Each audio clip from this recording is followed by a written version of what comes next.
بسم اللہ الرحمن الرحیم۔ اللہ تعالیٰ نے انسان کو کچھ کمزوریوں کے ساتھ پیدا فرمایا ہے۔ اس کی جبلت میں یہ چیز رکھی ہے کہ وہ چاہے تو تقوی اختیار کرے اور اللہ کا فرما بردار بندہ بنے، اور وہ چاہے تو شر کو اختیار کرے اور پرلے درجے کی نافرمانی تک چلا جائے۔ اس لیے قرآن کریم میں یہ کہا گیا کہ فَأَلْهَمَهَا فُجُورَهَا وَتَقْوَاهَا۔ اللہ تعالیٰ نے انسان کو الہام فرمایا ہے فسق و فجور بھی اور تقوی بھی۔ کمزوریاں ہیں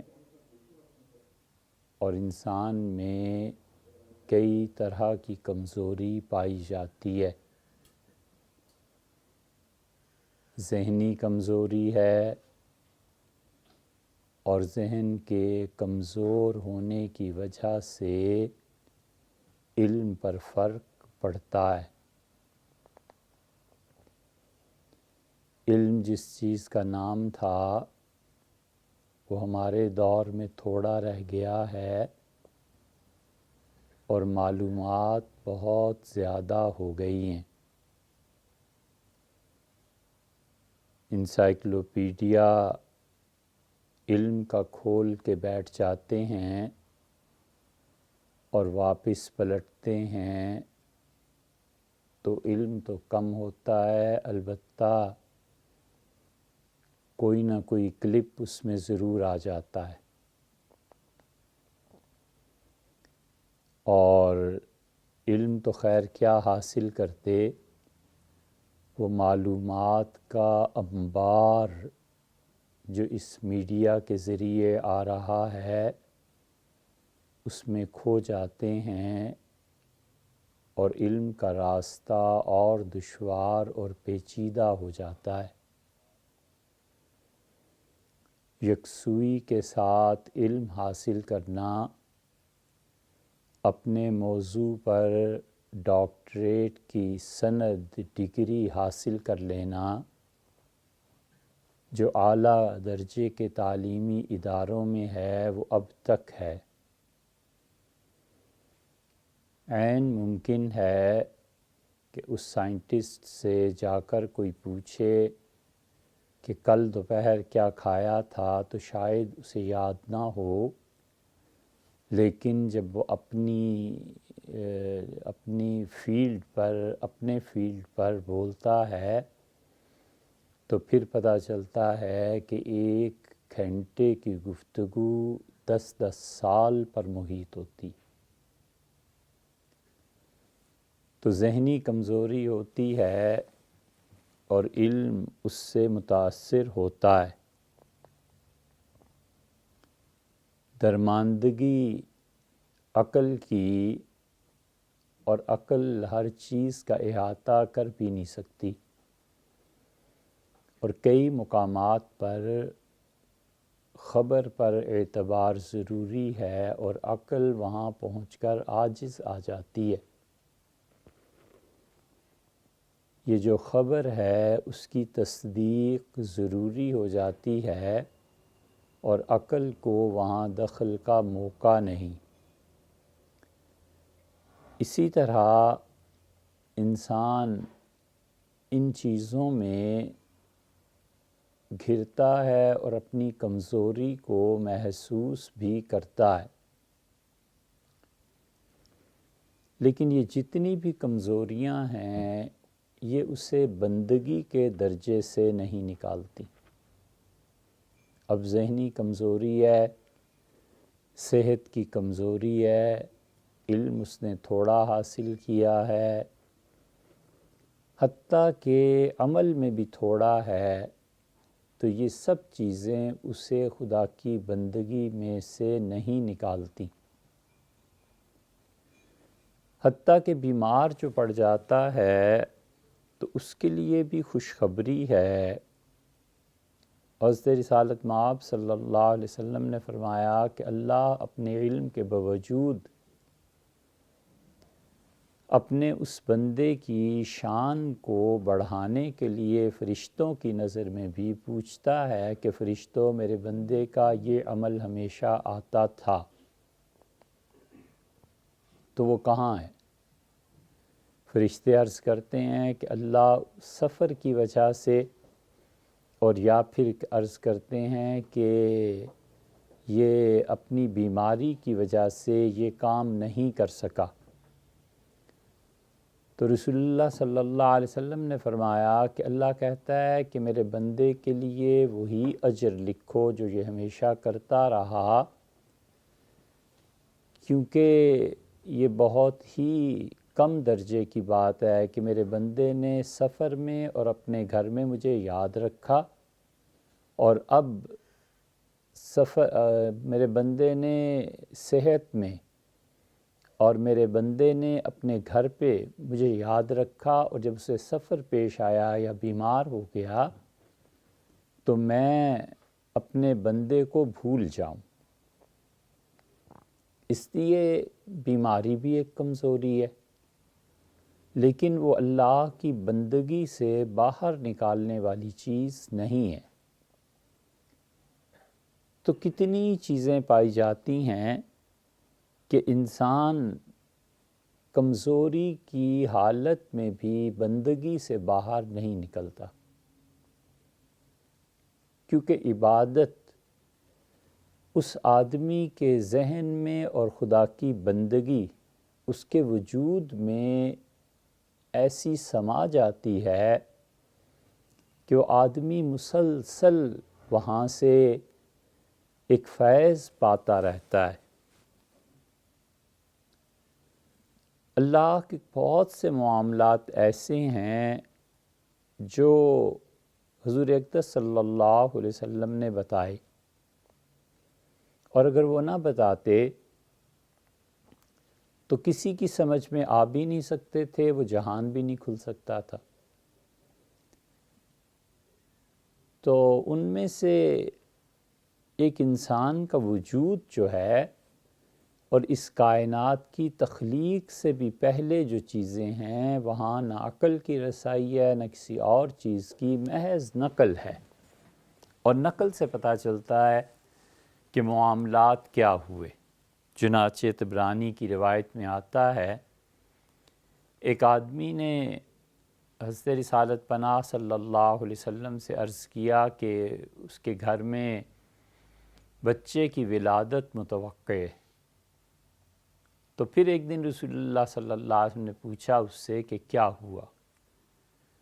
تو اس نے کہا اللہ کے رسول، میرے ہاں ظاہر ہے کہ بیٹی ہوگی یا بیٹا ہوگا، مگر ابھی تک یہ واقعہ پیش نہیں آیا۔ پھر رسول اللہ صلی اللہ علیہ وسلم نے اس سے پوچھا،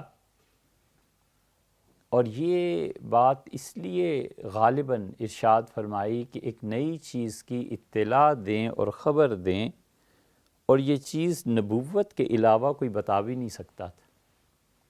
آپ نے فرمایا کہ اس کی شکل کیسی ہوگی، کیسا ہوگا وہ؟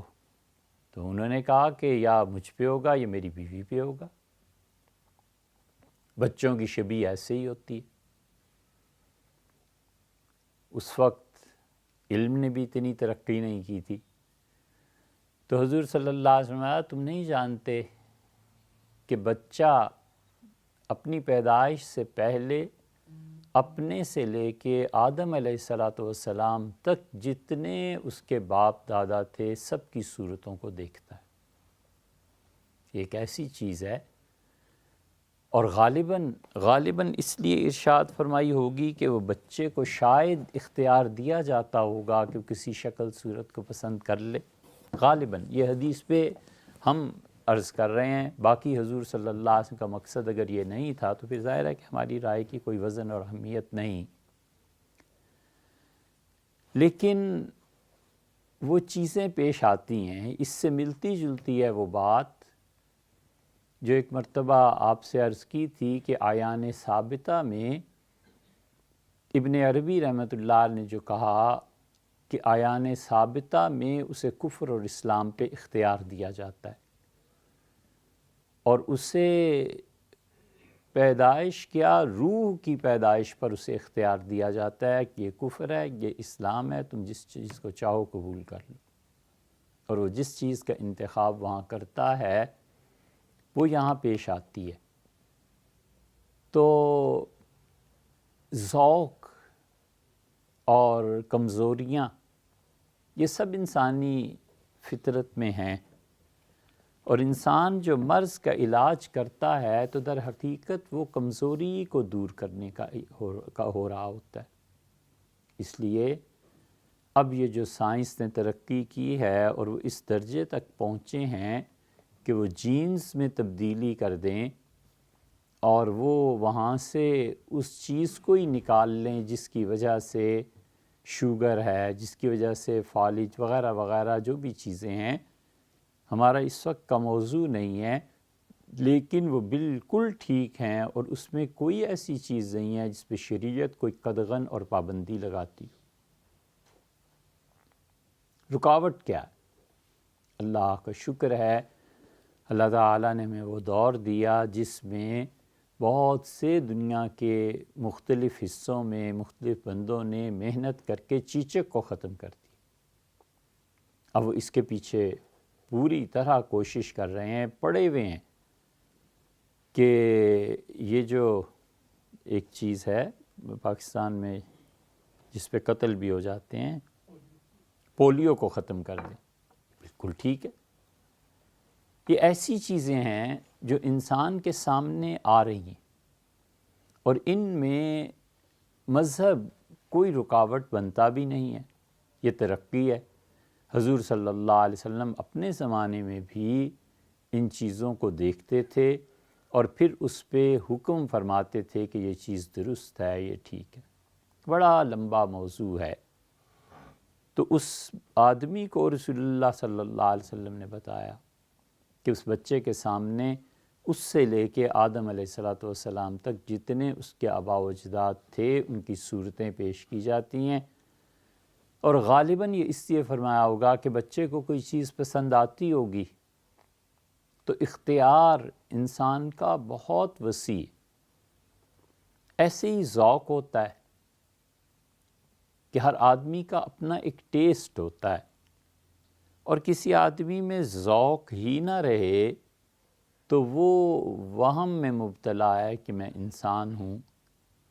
جس انسان میں ذوق نہ رہے اس کا مطلب یہ ہے کہ اسے وہم ہو گیا ہے کہ وہ انسانوں میں سے ہے، حالانکہ اصل انسانیت کے تقاضوں میں سے ایک ذوق ہے۔ ذوق کہتے ہیں اپنے آبجیکٹ کی تاثیر کو سمیٹنے اور محسوس کرنے کی حس۔ ذوق یہ ہے کہ جو اس کا آبجیکٹ ہے اس کو وہ محسوس کرنے کی حس رکھے۔ ایک آدمی کا آبجیکٹ کانٹا ہے تو وہ کانٹے کو ایسے خوبصورتی سے دیکھتا ہے یا اظہار کرتا ہے یا اس کا اسکیچ بناتا ہے، اس آدمی کا ٹیسٹ ہے، اس کا ذوق۔ ایک خاتون کڑھائی کرتی ہوں گی کسی زمانے میں، اب تو شاید یہ بھی ختم ہو گیا۔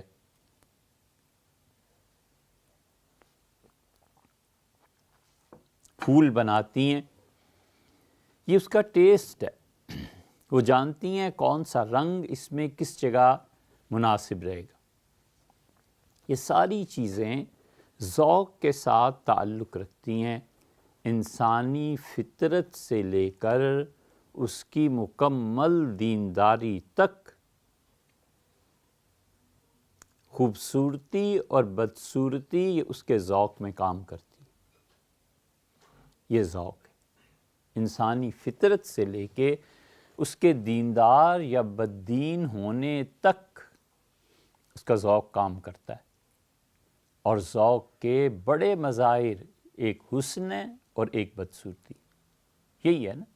انسان دیکھتا ہے یہ پتھر کیسے لگایا گیا ہے, یہاں پر رنگ کون سا استعمال کیا گیا ہے, تو برتر ذوق کا آدمی کہتا ہے نہیں یہ نہیں تو یہ مناسب ہوتا.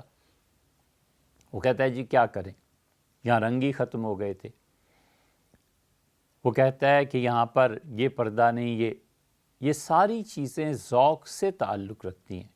انٹیریئر ڈیکوریٹرز جو ہوتے ہیں یہ ان لوگوں میں بدرجہ اتم پایا جاتا ہے. اگر ذوق صحیح ہو تو پھر وہ اللہ کے انعامات کو بہتر طریقے پر استعمال کرتے ہیں. یہ ساری چیزیں اگر کسی انسان میں ذہنی طور پر ہوں اور وہ ذوق اور ٹیسٹ ڈیولپ کر سکتا ہو تو اللہ اور اس کے رسول صلی اللہ علیہ وسلم کی باتوں میں بھی پہنچ کر اس کا اظہار ہوتا ہے. کمزوری ذوق کی وہ وہاں بھی ظاہر ہوتی ہے, اور ذوق کا حسن وہ بھی وہاں ظاہر ہوتا ہے. یہ سب چیزیں ذوق پہ مبنی ہیں. ایک آدمی جس نے تعلیم اور تہذیب نہیں سیکھی اس کا, اور ایک آدمی جس نے ان سب چیزوں کو سیکھا ہے اس کا فتویٰ مختلف ہو جاتا ہے. فتوے میں فرق پڑ جاتا ہے, دینی صلاحیت میں فرق پڑ جاتا ہے, عبادت میں فرق پڑ جاتا ہے. لیکن ذوق کی کمی بھی اللہ کی بندگی سے نہیں نکالتی. ذوق, گہرائی میں سوچنا, اور جسے کہتے ہیں سرکمسٹینشل ایویڈنس, چیز کے اندر سے گواہی کا مل جانا, یہ ایسی چیزیں ہیں جو اس سے تعلق رکھتی ہیں. حضور اقدس صلی اللہ علیہ وسلم میں بدرجہ اتم یہ چیز موجود تھی. پوری طرح چوکنے اور پوری طرح حالات پر غور فرمانے والے تھے. اللہ کی بندگی سب سے زیادہ ان میں تھی. اسی لیے خدا انہیں خود بھی کہتا ہے کہ میرے بندے. سلام بن ابو الحقیق ایک یہودی تھا اور اس کو مارنا ضروری تھا. تفصیلات ہیں اس کی بہت سی. تو رسول اللہ صلی اللہ علیہ وسلم نے بھیجا 5 آدمیوں کو اور فرمایا کہ یہ شخص اس کا قتل ضروری ہے. اگرچہ ڈاکٹر حمید اللہ نے رحمہ اللہ ان روایات پر بحث کی ہے, لیکن وہ ایک موضوع الگ ہے کہ یہودیوں کا یہ سردار تھا, اسے کیوں قتل کیا گیا. بہرحال رسول اللہ صلی اللہ علیہ وسلم نے بھیجا اور 5 آدمیوں نے اپنی تلواریں اس پہ ماری, اور 5 کا دعویٰ یہ تھا کہ ہم نے اسے قتل کیا. جب وہ آئے رسول اللہ صلی اللہ علیہ وسلم کے پاس تو آ کے عرض کیا کہ اللہ کے رسول ہم نے تو اس کا کام تمام کر دیا, اور ہر ایک نے کہا کہ اللہ کے رسول میری تلوار سے, میری تلوار سے. تو رسول اللہ صلی اللہ علیہ وسلم نے اچھا سب سے پہلا کام یہ کرو کہ وہ تلواریں لے آؤ جن پہ خون لگا ہے اور جن پہ. تو حضور اقدس صلی اللہ علیہ وسلم کے پاس تلواریں لائی گئیں. آپ ایک ایک تلوار کو دیکھتے رہے, اور عبداللہ ابن انیس کی تلوار کو دیکھا تو آپ نے فرمایا اس سے وہ مرا ہے. اسے تو حقیقت میں قتل اس نے کیا ہے. اور دلیل کیا دی؟ حضور صلی اللہ علیہ وسلم کی بڑی عجیب بات ہے, جب اپنی طرف سے کوئی کام فیصلہ کرنا ہوتا تھا, یہ تو وہی یقیناً آئی ہوگی کہ اس کا قتل ضروری ہے, لیکن اب اس کے بعد فیصلہ کرنا کہ 5 میں سے کس نے کیا ہے, یہاں جب بھی آپ اپنی طور پہ اجتہاد فرماتے تھے, عقلاً کوئی بات فرماتے تھے تو اس کی دلیل بھی دیتے تھے, اور وہی جب آتی تھی تو پھر اس کی کوئی دلیل نہیں, کبھی دے دی کبھی نہ دی. اللہ کا حکم ہے, بس اللہ نے کہا ایسے کرو.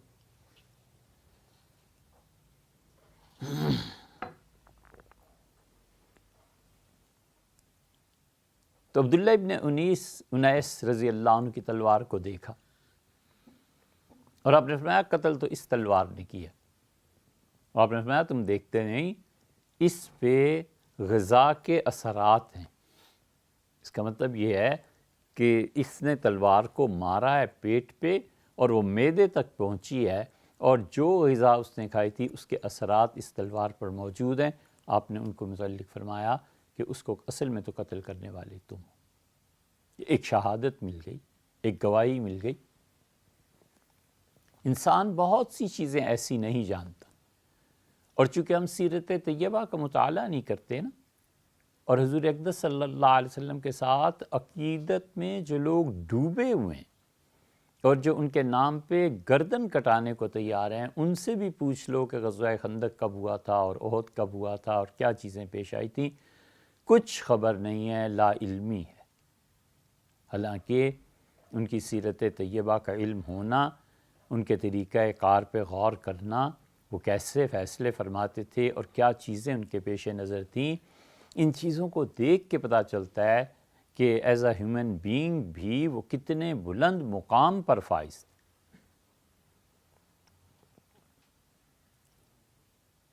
حضرت زید رضی اللہ عنہ، حضور صلی اللہ علیہ وسلم کو بڑا تعلق تھا ان سے، اور زید بچے تھے، مکہ مکرمہ میں آئے تو 9 سال کی عمر میں وہ بکے، اور خریدا کس نے؟ حضرت خدیجہ رضی اللہ عنہ نے کہا، ورقہ نہیں، وہ تھے حکیم ابن حزام رضی اللہ عنہ، تو انہوں نے کہا حزام سے، اپنے بھائی سے، پھوپھی زاد بھائی سے، کہ میری شادی ہو رہی ہے اور مجھے اپنے شوہر کو کوئی تحفہ دینا ہے، تو کیا چیز دوں؟ انہوں نے کہا آپ پیسے دیں اور میں ایک غلام خرید لاتا ہوں، اور وہ بچہ گھر کے کام کر دیا کرے گا، آپ کو اور آپ کے شوہر کو آسانی رہے گی۔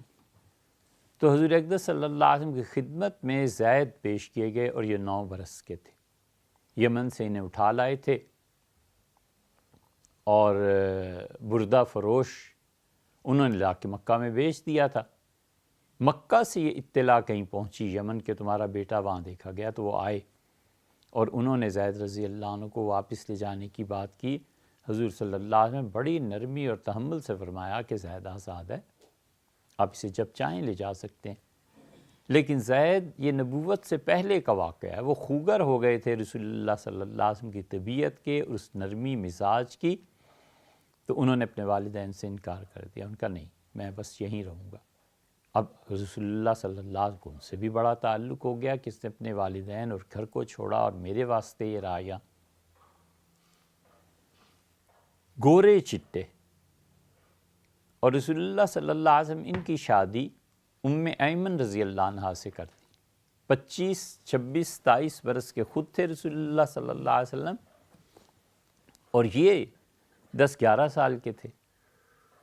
تو آپ نے اپنے والد کے ترکے میں ایک بچی پائی تھی، وہ باندھی تھی، ام ایمن، برکہ ان کا اصل نام تھا۔ تو رسول اللہ صلی اللہ علیہ وسلم نے زید میں تمہاری شادی، میرے والد عبداللہ جو چیزیں چھوڑ کے گئے ہیں دنیا میں، ان میں ایک بچی بھی تھی، اور اب وہ بڑی ہو گئی ہے، میں تمہاری شادی اس کے ساتھ کر رہا ہوں۔ زید رضی اللہ عنہ نے کر لی۔ ان سے ان کے بیٹے پیدا ہوئے، اسامہ۔ تو زید بن ثابت کے بیٹے اسامہ جب پیدا ہوئے تو ان کا رنگ سیاہ تھا۔ اب کسی منافق نے ظاہر ہے کہ تہمت لگائی، اس کا باپ اتنا گورا اور بیٹا اتنا کالا، یہ کیا ہو گیا؟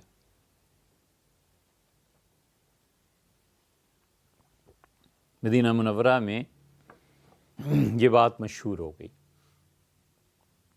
اور رسول اللہ صلی اللہ علیہ وسلم نے اس کی تردید کر دی، اور وہ تردید ایمان والوں کے لیے کافی تھی۔ حضرت عائشہ رضی اللہ عنہ فرماتی ہیں کہ ایک دن رسول اللہ صلی اللہ علیہ وسلم داخل ہوئے گھر، اور چہرہ مبارک خوشی پھوٹ رہی تھی چہرے سے، اتنی مسرت، اتنی خوشی کا چہرہ، مسکراتے ہوئے، بہت ہی زیادہ حشاش بشاش۔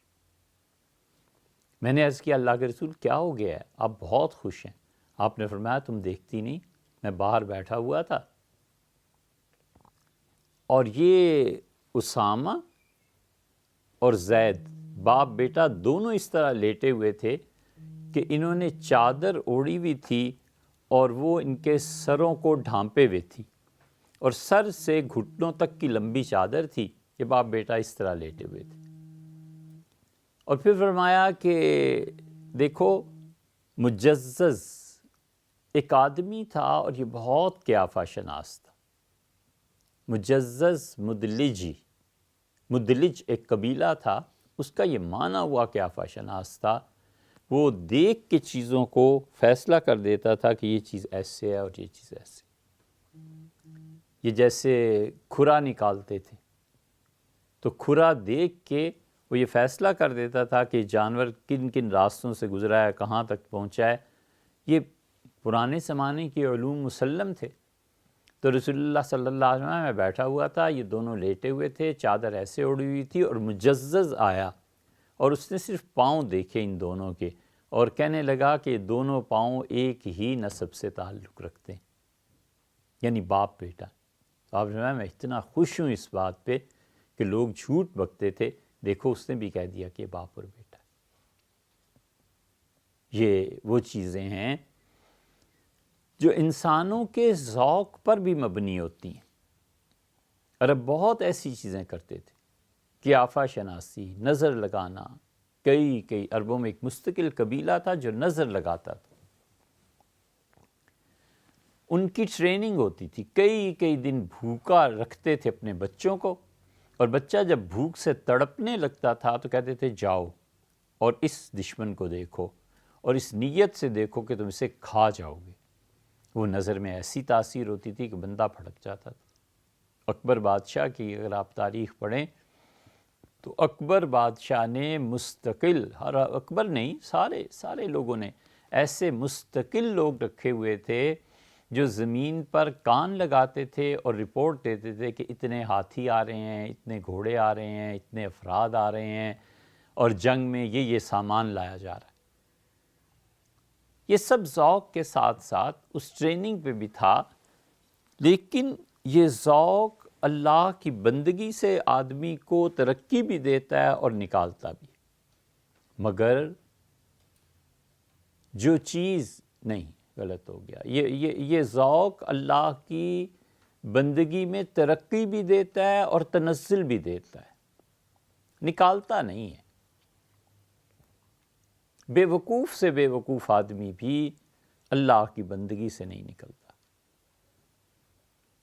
ولایت، خدا کا قرب اور خدا کے ساتھ تعلق احمق سے احمق آدمی بھی ہونا اسے حاصل ہو جاتا ہے.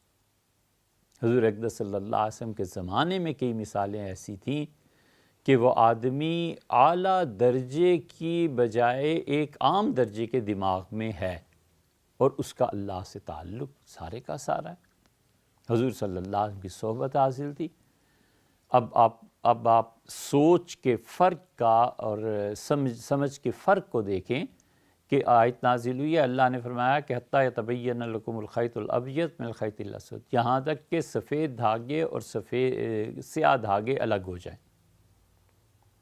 روزہ رکھو یہاں تک کہ سفید اور سیاہ دھاگے الگ ہو جائیں. مراد آسمان میں صبح صادق کی سفید دھاری نظر آنے لگے. ہزاروں صحابہ رضی اللہ عنہ تھے، کسی کو دشواری نہیں آئی کہ اس آیت کو وہ سمجھ پائیں. سب جانتے تھے کس سے مراد یہ. اور ایک صحابی رضی اللہ عنہ صبح سورج چڑھے بھی کھا رہے ہیں، حضور صلی اللہ علیہ وسلم نے روزہ نہیں رکھا. ان کا اللہ کے رسول روزہ تو میرا ہے، اگر یہ جو آپ نے فرمایا سیاہ اور سفید دھاگے الگ ہو جائیں تو میں نے اپنے تکیے کے نیچے سیاہ اور سفید دونوں دھاگے رکھے ہیں، تھوڑی دیر کے بعد اٹھا کے دیکھتا ہوں کہ جب یہ الگ ہو جائیں گے تو پھر میں روزہ بند کر لوں گا. اب یہ بھی ایک سمجھ ہے نا. اللہ کی بندگی میں یہ سب کھپتا ہے، اور اللہ کی بندگی میں یہ سب چیزیں خدا کے یہاں قابل قبول ہیں. ایک رکاوٹ جو خدا کی بندگی میں پیش آتی ہے، سب سے بڑی رکاوٹ جو خدا کی بندگی میں پیش آتی ہے نا، اگر کسی انسان میں پائی جاتی ہے تو اسے چاہیے کہ جیسے ارجنسی ہو جاتی ہے، ایمرجنسی لگ جاتی ہے، اس طرح اس کو اپنی شخصیت سے دور کرنا چاہیے. وہاں پہنچ کے ذوق، عقل، یہ سب بحثیں ختم ہو جاتی ہیں. جس انسان کو گناہ میں لطف آنے لگے اور اس گناہ کے لطف کے لیے وہ کوشش کرنے لگے، یہ شخص اللہ کی بندگی کے دائرے سے نکل جاتا. ایسی بیماری ہے جس کا کوئی علاج نہیں۔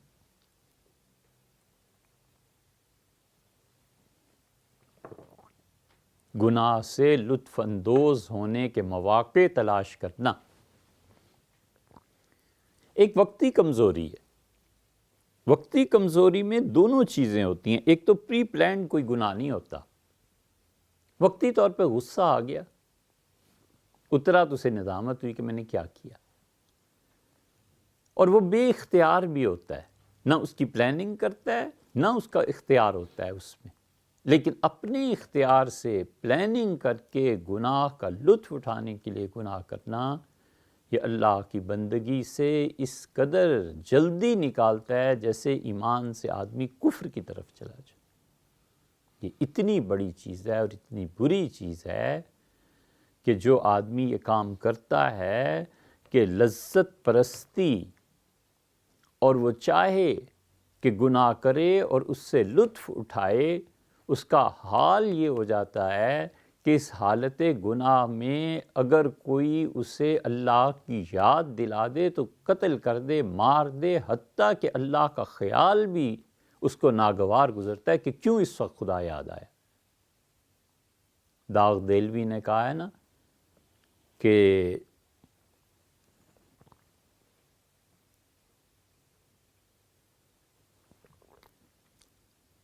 ہائے کم بخت کو اس وقت خدا یاد آیا۔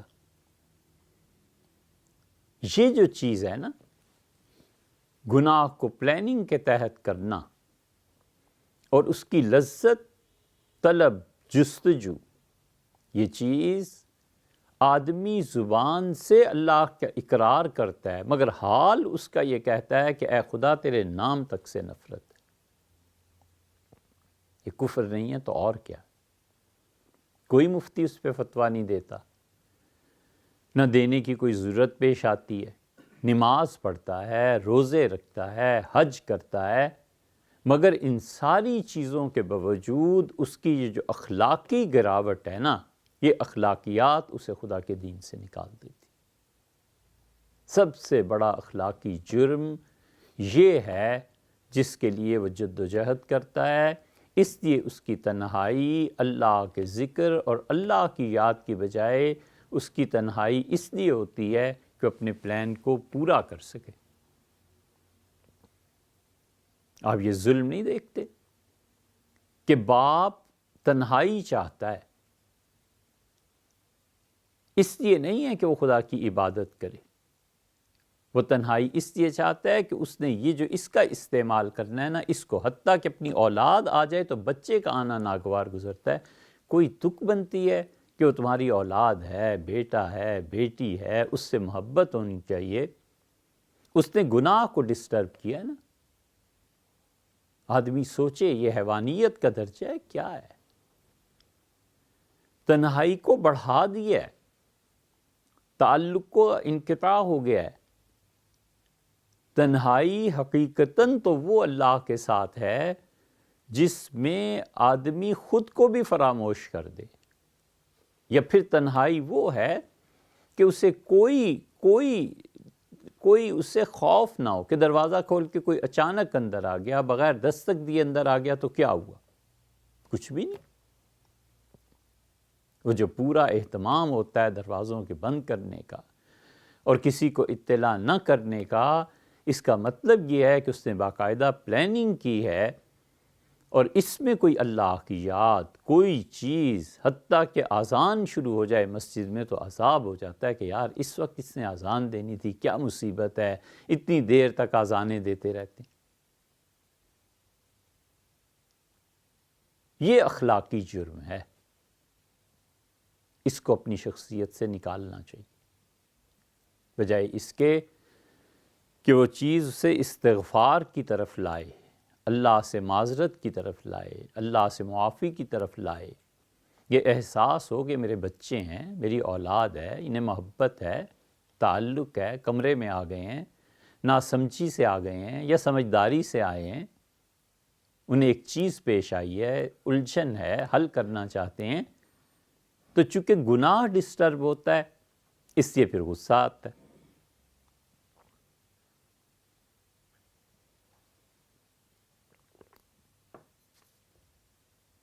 بیوی اور شوہر کا حال کبھی ایسے ہو جاتا ہے۔ یہ سب کیا ہے؟ یہ سب اس گناہ کی لذت ہے جو بے اختیاری سے گناہ ہو جاتے ہیں نا، وقتی جذبے سے، وقتی طور پر کوئی چیز غالب آ گئی، نہ پلاننگ تھی، نہ کوئی ارادہ تھا، اچانک ایک چیز پیش آ گئی، وہ تو پھر نماز سے بھی دھل جاتی ہے، وہ تو پھر وضو سے بھی دھو دیتا ہے۔ پھر اللہ تعالیٰ کے ساتھ ہمیشہ اس بات کا تعلق رکھنا چاہیے کہ اے خدا ایک مرتبہ معافی مانگ لی، بس معافی ہو گئی، نماز پڑھ لی، بس معافی ہو گئی۔ اللہ کے ساتھ حسن ظن رکھنا چاہیے، لیکن یہ جو گناہ پوری پلاننگز کے تحت ہوتے ہیں نا، یہ اتنی بڑی چیز ہے کہ وہ آدمی اپنے حال سے بتاتا ہے کہ مجھے اللہ سے نفرت ہے، اللہ کی باتوں سے نفرت ہے، اس وقت کوئی مجھے ڈسٹرب نہ کرے، اس وقت کوئی میرے پاس نہ آئے۔ ہونا کیا ہے؟ وہ اللہ کی نافرمانی۔ اس لیے یہ جو ہوس پرست اور لذت پسند منافق پیدا ہو گئے ہیں نا، بہت سے، ہوس پرستی ہے، لذت پسندی ہے، نماز بھی پڑھنی ہے، وقت پہ پڑھنی ہے، اور پھر اگر وہ جماعت سے پڑھنے لگے تو پھر تو اس جیسا نیک شاید شہر میں کوئی نہیں۔ جماعت سے بھی نماز پڑھنی ہے، اس کو بھی نہیں چھوڑنا، خدا کے ساتھ تعلق کو بھی نہیں چھوڑنا، اور مسجد کے اندر اور عین حالت نماز میں بھی گناہ کی پلاننگ۔ یہ جس کے سامنے کھڑا ہے وہ نہیں جانتا کہ کیا سوچ رہا ہے اور کیا کر رہا ہے۔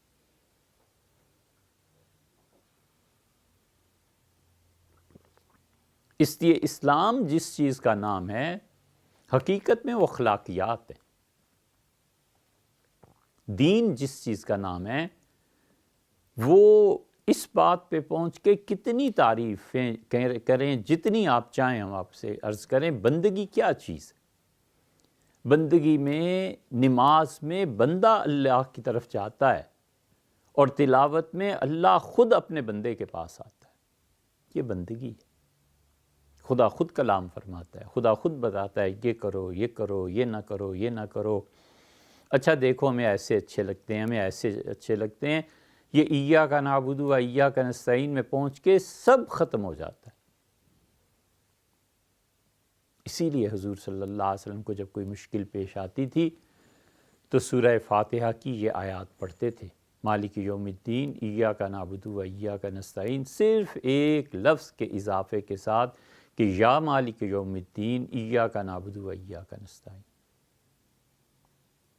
بندہ احسان کی کیفیت میں رہتا ہے، اور احسان کی کیفیت میں انسان ایک خاص ہوتا ہے، اور ایک وہ فریضہ ہے۔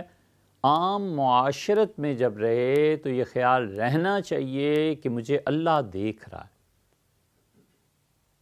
بس سادہ سی بات ہے۔ لوگوں سے ملنے جلنے میں، سودا کرنے میں، لوگوں سے گفتگو کرنے میں، لوگوں کے ساتھ جتنا زندگی کے معاملات ہیں، اس میں یہ کہ اللہ مجھے دیکھ رہا ہے۔ اور جب عبادت میں ہو، حج ہے، نماز پڑھنی ہے، سب سے بڑا مظہر نماز، اور جب اس نے زکوٰۃ ادا کرنی ہے، اس وقت یہ غالب رہنا چاہیے کہ اب میں اللہ کو دیکھ رہا ہوں۔ وہ بھی کوئی نماز ہے جس میں یہ تصور نہ رہے کہ میں اللہ کو دیکھ رہا ہوں۔ اللہ کو کیسے دیکھ رہا ہوں؟ بس خدا میرے سامنے ہے۔ اس کیفیت کی نماز انسان کو بدل دیتی۔ مخلوق میں اس کا تصور کہ اللہ مجھے دیکھ رہا ہے، اور عبادت میں اس کا تصور کہ میں اللہ کو دیکھ رہا ہوں، یہ بندگی ہے۔ اور یہ اتنی گہری بندگی ہے کہ آدمی 6 مہینے، سال اس کی پریکٹس اگر کرے گا نا، تو پھر یہ سب چیزیں ختم ہو جاتی۔ جو لوگ گناہوں کی باقاعدہ پلاننگ کے پیچھے پڑے رہتے ہیں نا، ایک تو تباہی یہ پھر جاتی ہے کہ لذت پرستی، اور دوسری تباہی یہ آ جاتی ہے کہ معاشرت میں تباہی آ جاتی ہے۔ اس انسان کی تنہائی اور لوگوں کے سامنے کی شخصیت، یہ دو مختلف پہلو اختیار کر لیتے ہیں۔ نفاق آیا یا نہ آیا؟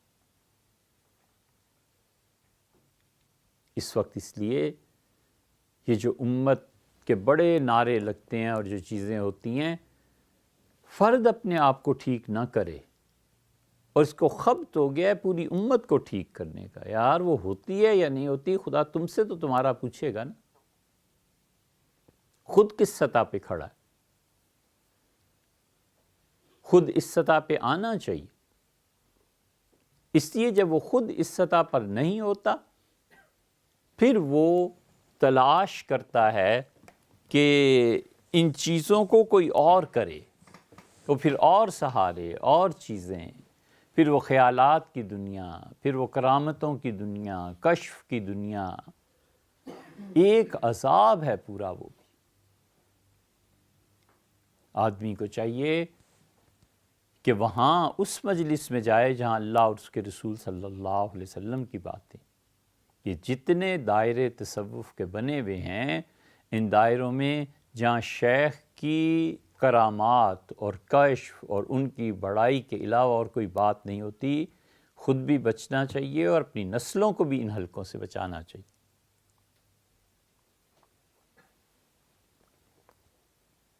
یہ سارے آپس کے تعلقات محبت کی وجہ سے ہوتے ہیں. تعلق ہے بس.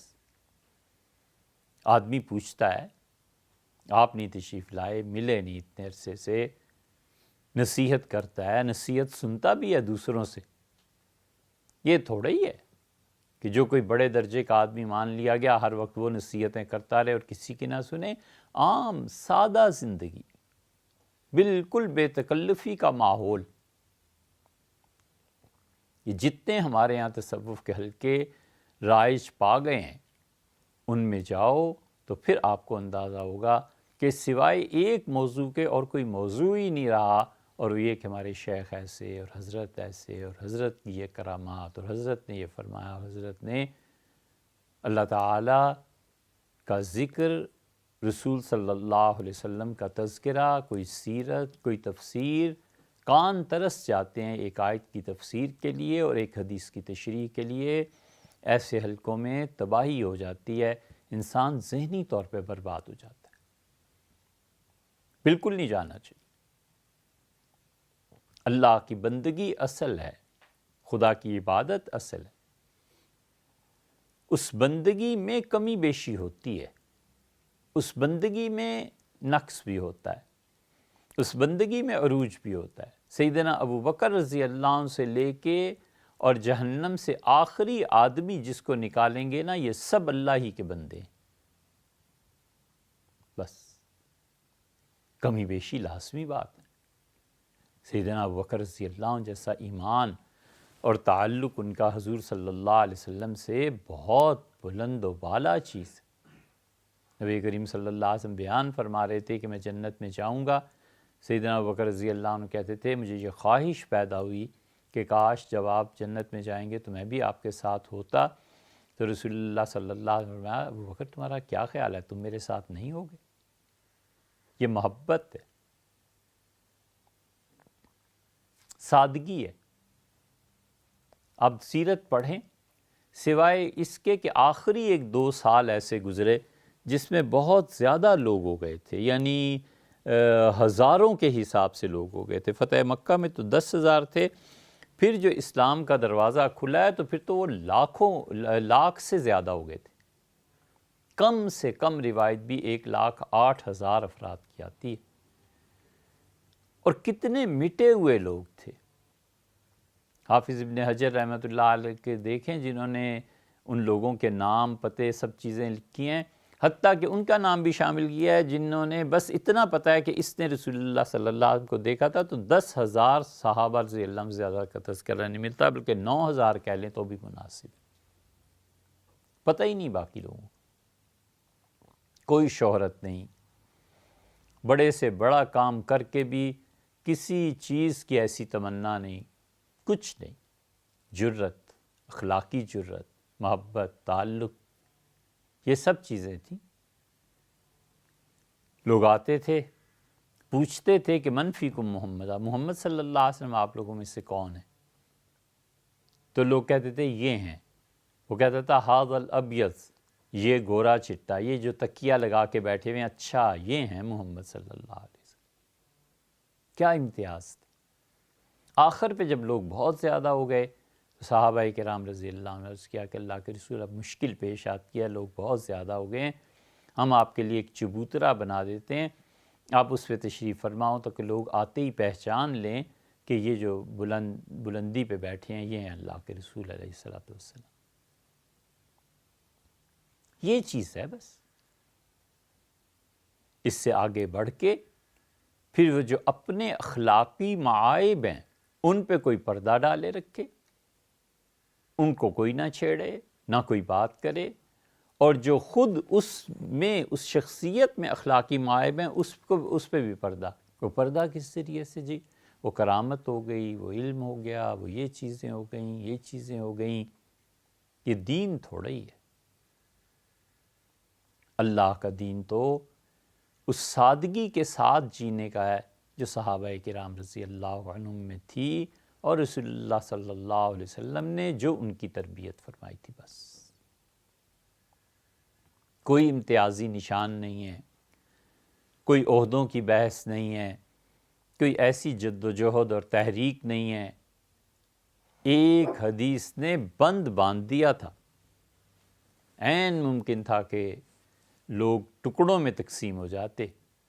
وفات سے پہلے چند دن پہلے انصار کو بلایا اور فرمایا کہ تم لوگوں نے میری مدد کی تھی، میرے انصار میرے پاس آؤ. نماز کے بعد جمع ہو گئے. آپ نے فرمایا مسجد سے سب لوگوں کو فارغ کرو، صرف وہ ٹھہر جائیں جنہوں نے مجھے پناہ دی تھی اور میری مدد کی تھی. وہ ٹھہر گئے. ایک جملے نے پوری سیاست کا رخ تبدیل کر دیا. آپ نے فرمایا انصار سنو، تم کم ہو جاؤ گے اور تمہارے علاوہ جو لوگ ہیں مہاجرین اور یہ لوگ، ان کی تعداد قبائل کی زیادہ ہو جائے گی. اور انصار تم سنو، تم مجھے اتنے اچھے لگتے ہو کہ دوسرے لوگوں کے مقابلے میں جیسے قمیص اور بنیان ہوتی ہے جسم سے چپکی ہوئی، تم میرے لیے ایسے ہو اور باقی لوگ میرے لیے قمیص کی طرح. پھر فرمایا انصار تمہارے لیے بھی خیر، تمہارے بچوں کے لیے بھی، تمہارے بچوں کے بچوں کے لیے بھی بہت دعائیں فرمائیں. پھر اس کے بعد فرمایا انصار میں تمہیں ایک بات کہوں، تم دیکھو گے کہ میرے بعد جب عہدوں کی تقسیم ہوگی نا تو تم لوگوں کو کم عہدے ملیں گے، تو تم کیا کرو گے؟ ایک لڑکا اٹھا، اس نے تلوار پہ ہاتھ رکھا، اس نے کہا اللہ کے رسول ہم سیدھا کر دیں گے جو ہمیں بھلائے گا. رسول اللہ صلی اللہ علیہ وسلم نہیں، صبر کرنا حتیٰ تلقونی علی الحوض، یہاں تک کہ میرا وعدہ ہے حوض کوثر پہ میں اور تم ملیں گے. بس ساری بات ہی ختم ہو گئی. حضرت عمر رضی اللہ عنہ جیسے آدمی، یہ حکیم ابن حزام وغیرہ باقی لوگ یہ عہدے لے لے کے گھروں پر جاتے تھے، کہتے تھے کہ یہ کام کرو ہمارے ساتھ مل کے. وہ کہتے نہیں، حضرت نے وعدہ فرمایا تھا کہ حوض کوثر پر ملیں گے، بس کافی ہے ہمارے لیے. یہ ساری تربیت ہی تو تھی. اس لیے یہ جو طلب ہے، یہ جو چیز ہے، ہمیشہ انسان جانے کہ بے وقوف آدمی بھی اللہ تک پہنچ جاتا ہے، بندگی سے باہر نہیں نکلتا، نہ اللہ سے نکالتا ہے. کم علم آدمی بھی اللہ تک پہنچتا ہے. نبھا لی نا، جب انگریز نئے نئے آئے تو وہ ہندوستانیوں کو طعنہ دیتے تھے کہ تم کم عقل لوگ ہو، بے وقوف ہو، اور علماء کو کہتے تھے کہ تم میں تو بالکل تعلیم پائی ہی نہیں جاتی. علماء میں علم نہیں پایا جاتا تھا، لیکن نبھا لی نا، اب تک علم چل ہی رہا ہے کسی نہ کسی صورت میں. ہندوستانی سارے بے وقوف تھے، لیکن بے وقوفوں نے آخر آزادی حاصل کر کے کسی بھی طرح اپنے ملکوں میں الگ الگ ہو گئے نا، نبھا لی. لیکن اب جو دنیا میں ٹرینڈ چینج ہوا ہے تو نئے سے نئے طریقے یہ ہیں کہ کن کاموں میں لذت ہے اور مزہ ہے. بس اس چکر میں پڑ گئی. اتنی مہلک چیز ہے کہ اللہ نے انبیاء علیہ السلام کے متعلق کہا ہے. اللہ نے فرمایا ہے کہ نبوت کا دور جب گزرا تو فخلف من بعدہم خلف، ان کے بعد اگلی نسل جو آئی ہے تو تم دیکھو فخلف من بعدہم خلف، ان کے بعد اگلی نسل جو آئی ہے اضاعوا الصلاۃ، انہوں نے سب سے پہلی چیز جو اپنے دین میں ضائع کی وہ نماز تھی. نماز ہے کیا؟ وہ بندگی کا سب سے بڑا مظہر ہے، بندہ ہونے کا سب سے بڑا ثبوت ہے. وہ وردی ہے، ایک آدمی نے پہنی ہوئی ہے، اب اس وردی والے کو جو چھیڑے گا نا تو اس کا مطلب ہے وہ پورے محکمے کو چھیڑ رہا ہے. نماز یہ ہے، وہ خدا کا وہ قرب ہے جو مرتبہ احسان تک پہنچاتا ہے. ایسے ہی نہیں تھے کہ چڑیا آ کے بیٹھ گئی، پرندے آ کے بیٹھ گئے، وہ اتنا ساکت و صامت اللہ کے حضور میں کھڑا ہے. ایسے ہی نہیں تھا کہ نماز پڑھ رہے تھے اور کسی نے آ کے تیر مارا اور انہوں نے تیر نکال کے پھینک دیا اور نماز پڑھتے رہے. سوئی چبھ جائے آدمی کو تڑپ اٹھتا ہے. وہ اللہ کے ساتھ تعلق اتنا گہرا تھا اور اس کے ثمرات بھی ایسے ہی تھے. امام بخاری رحمۃ اللہ علیہ حدیث میں اب ان تک کون پہنچ سکتا ہے.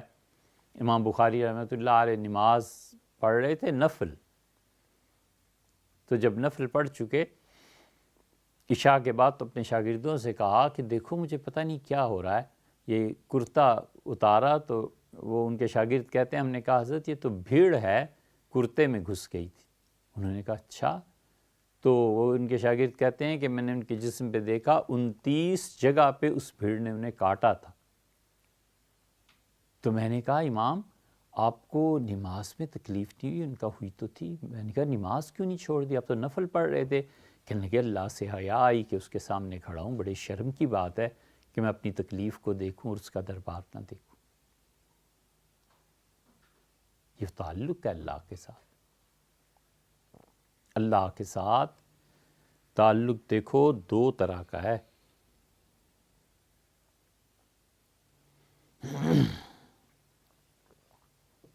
اور غور کرنا کہ میرا اور اللہ کا تعلق ان میں سے کس پہ مشتمل ہے. ایک وہمی خدا ہے اس سے ہے، اور ایک حقیقی خدا ہے اس سے ہے. فرق کرنا چاہیے. مسلمانوں کے آج کل کی معاشرت دیکھ کے نا اندازہ کیا یقین ہوتا ہے کہ ایسی مخلوق پیدا ہو گئی ہے جس کا آخرت پہ قطعاً ایمان نہیں. اگر آخرت پہ ایمان ہو تو یہ کام کریں جو اب کر رہے ہیں. انہیں سرے سے موت یاد ہی نہیں. جس خدا کا وہ ذکر کرتے ہیں ان کے خواب و خیال میں کہیں ہوگا. حقیقی خدا اللہ، اس کے ساتھ جن لوگوں کا تعلق ہوتا ہے اور مرنے کے بعد جواب دہی کا احساس رہتا ہے، ان کی زندگی ہی کچھ اور ہوتی. وہ ایک ایک قدم پہ چکنے اور ایک ایک پائی کے خرچ حساب کتاب سب میں پتہ ہوتا ہے کہ اللہ نے کیا ذمہ داری مجھ پہ عائد کی ہے، مجھے کیا کام کرنا ہے اور کیا کام نہیں کرنا. تو اللہ سے تعلق وہمی ہے. وہم میں کوئی خدا ہوگا کسی کے؟ اور یا پھر حقیقی خدا ہے؟ اگر حقیقی خدا ہے نا تو اسلام کی قبولیت اور اللہ کے ساتھ تعلق کا احساس سب سے پہلے انسان میں اخلاقی تبدیلی پیدا کرتا ہے. ہمیشہ اخلاقیات سے بات شروع ہوتی ہے اور وہیں پہ آ کے ختم ہوتی ہے. حضور صلی اللہ علیہ وسلم سے پوچھا گیا کہ اللہ کے رسول، بلکہ حدیث میں صاف آتا ہے، آپ نے فرمایا کہ جس آدمی نے لڑائی میں گالیاں دینی شروع کر دیں اور جس آدمی نے دوسروں کی حقارت تحقیر شروع کر دی اور وعدے کی خلاف ورزی کرتا رہا، آپ نے فرمایا کہ اگرچہ وہ، روزہ رکھتا ہو اور اگرچہ وہ نماز پڑھتا ہو، یہ آدمی منافق.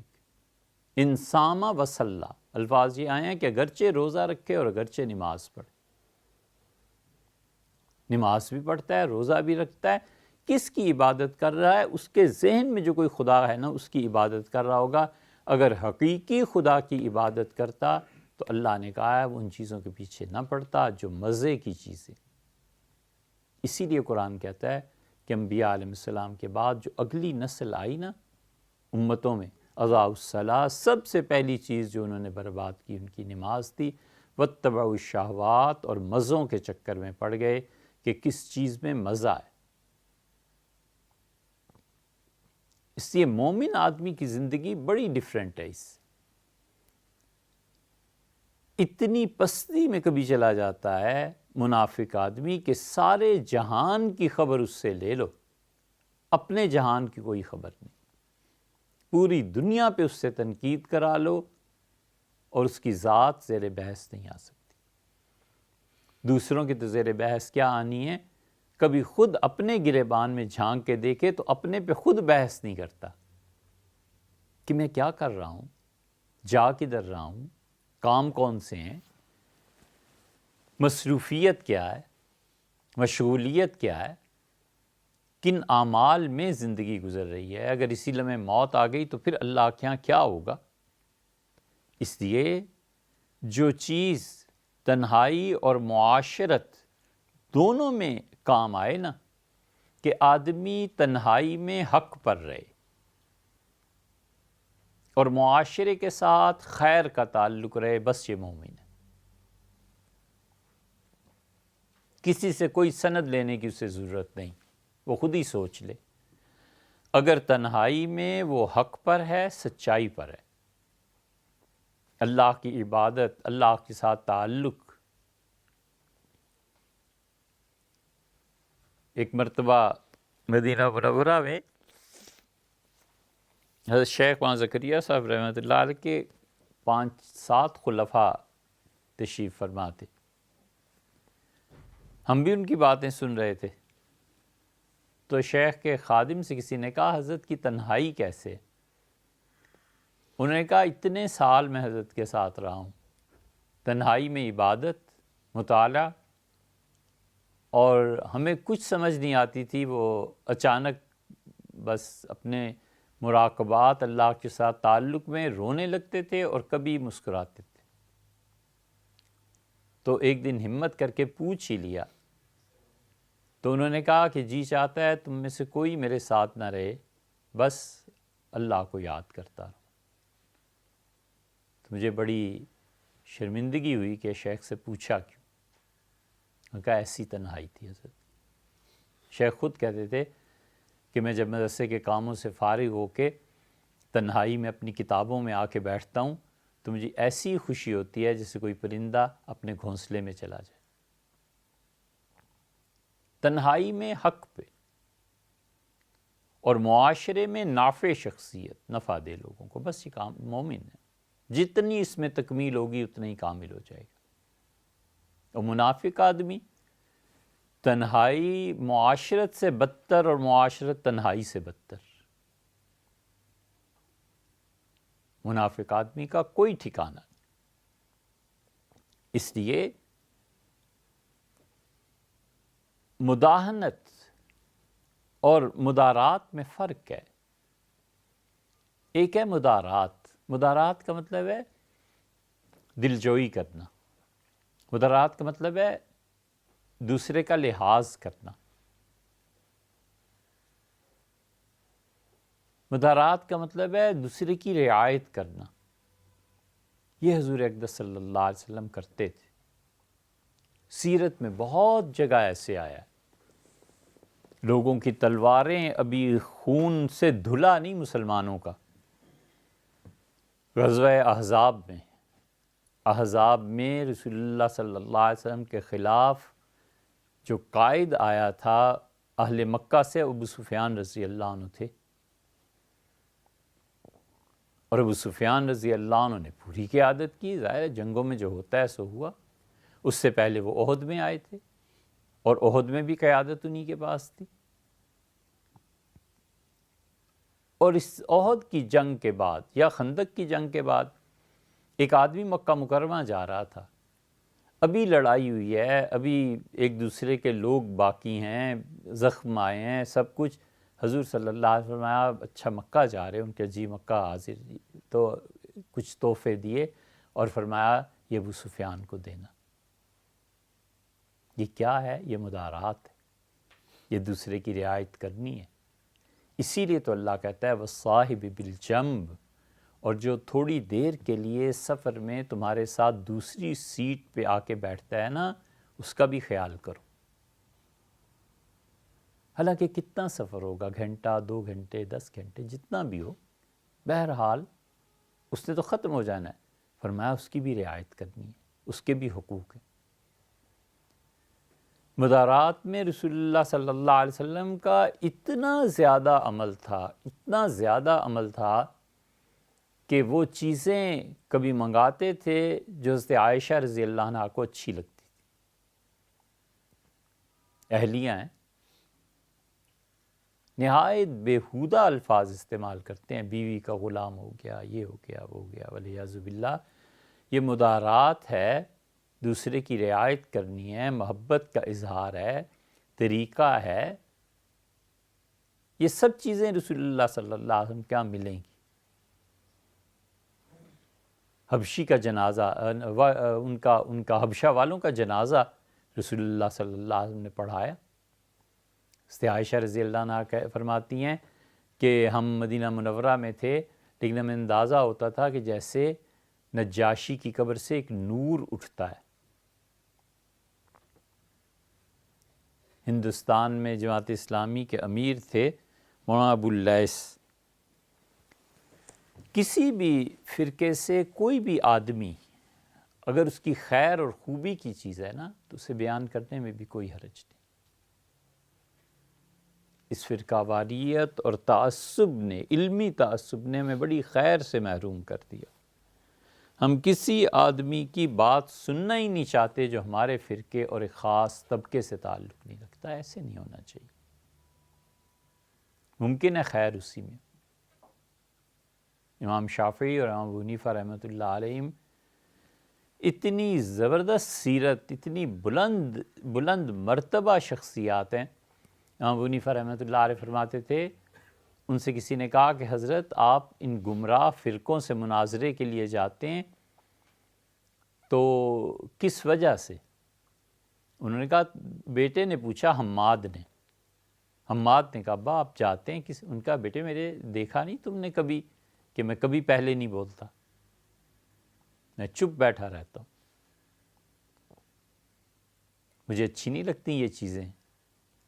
جب وہ کہتا ہے کہ میرا یہ عقیدہ ہے تو پھر تردید کرنا باطل عقیدے کی مجھ پہ واجب ہو جاتا ہے، تو پھر میں بولتا ہوں، کیونکہ پھر نہ بولوں تو گناہ کی بات. امام شافعی رحمۃ اللہ علیہ کسی نے کہا کہ آپ بہت بحث کرتے ہیں گمراہ فرقوں میں.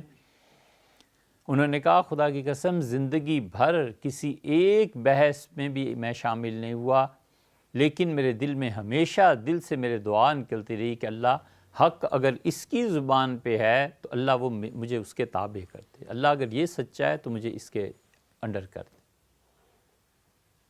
کہ وہ مخلص لوگ تھے جن کے دلوں میں اخلاص نے گھر کر لیا. رسول اللہ صلی اللہ علیہ وسلم کیا مدارات ہیں، دوسروں کے ساتھ تعلق ہے، دوسروں کی محبتیں ہیں، پوچھنا ہے، سلام بھجوانا ہے. کئی چیزیں آپ کو مل جائیں گی حدیث میں طرح طرح کی. مدینہ منورہ پہنچ کے ہجرت کے بعد حضرت عائشہ رضی اللہ عنہ کہتی تھیں کہ رسول اللہ صلی اللہ علیہ وسلم جانور ذبح کراتے تھے اور اس کا گوشت حضرت خدیجہ رضی اللہ عنہ کی سہیلیوں کو بھیجتے تھے اور فرماتے تھے کہ یہ خدیجہ کی سہیلی تھی، سے دے کے آؤ. اس حد تک یہ مدارات اور دوسروں کا ہے کہ حضرت عائشہ رضی اللہ عنہ کہتی ہیں کہ رسول اللہ صلی اللہ علیہ وسلم کی سالی حالہ ملنے کے لیے آئیں اور انہیں دروازے پہ دستک دی اور رسول اللہ صلی اللہ علیہ وسلم نے آواز سنی پوچھا کون؟ تو انہوں نے کہا، تو جیسے بہنوں کی آوازیں ایک دوسرے سے ملتی جلتی ہوتی ہیں، حضور صلی اللہ علیہ وسلم نے چادر بچھائی اور جلدی سے دروازہ جا کے کھولا اور فرمایا خدیجہ آ گئی، حالانکہ ان کی وفات کو 10 سال سے زیادہ عرصہ ہو چکا تھا۔ فرمایا خدیجہ آ گئی، تو میں دیکھتی رہی، تو جب حالہ کو دیکھا تو فرمایا ہو حالہ، میں سمجھا تھا میری بیوی آ گئی، خدیجہ آ گئی رضی اللہ۔ یہ سب مدارات ہی تو ہیں۔ شریعت اسی لیے شریعت جو باتیں سکھاتی ہیں، ہم کہتے ہیں یہ جو نان مسلمز ہیں نا، ان کے دلوں میں ہماری محبت کا پیدا کرنا یہ فرض ہے ہم پہ۔ ہم کیوں اتنی مکروہ تصویریں ان کے سامنے رکھتے ہیں کہ وہ ہم سے بھی نفرت کریں اور ہمارے دین سے بھی نفرت کریں۔ ایک ہے مداہنت، وہ حرام ہے، عرض کرتے ہیں وہ کیا چیز ہے، لیکن مدارات، ایک دوسرے کی رعایت کرنا، محبت سے پیش آنا، ایک دوسرے کا حال احوال پوچھنا، بے تکلفی سے رہنا، یہ اصل شریعت کا مزاج ہے۔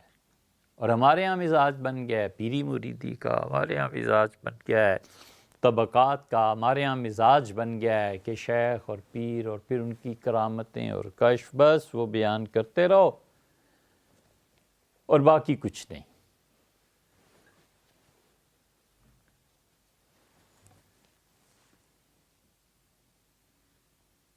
حضرت رسالت پناہ صلی اللہ علیہ وسلم کیا مدارات کا اندازہ کرو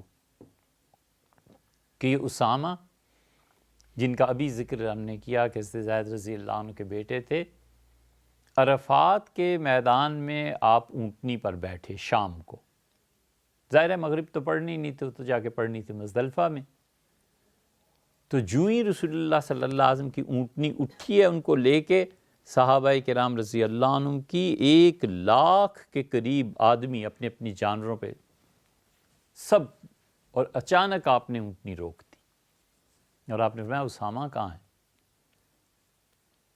تو آپ جو لوگ تھے ان کا اللہ کے رسول، وہ شاید کسی ضرورت کی وجہ سے ادھر ادھر ہو گئے، روک دی اونٹنی، 1,00,000 سے زیادہ سواریاں رک گئیں۔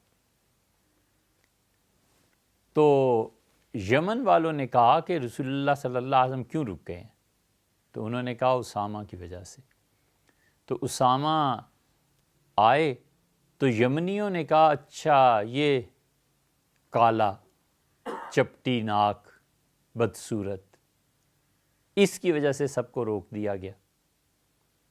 سیدنا عمر رضی اللہ عنہ کہتے تھے میرے ذہن میں آیا کہ اللہ خیر کرے اب ان کا ایمان چھن جائے گا، کیونکہ رسول اللہ صلی اللہ علیہ وسلم کے انتظار پر اعتراض کرنا یہ ایمان کو باقی نہیں رہنے دے گا، کہیں ایسے نہ ہو کہ ایمان کھو دیں۔ اور پھر فرماتے تھے کہ جو لوگ رسول اللہ صلی اللہ علیہ وسلم کے انتقال کے بعد مرتد ہوئے اور زکوٰۃ کا انکار کر دیا، میں نے دیکھا تو یہی یمنی تھے جنہوں نے رسول اللہ صلی اللہ علیہ وسلم کے رکنے پر انتظار۔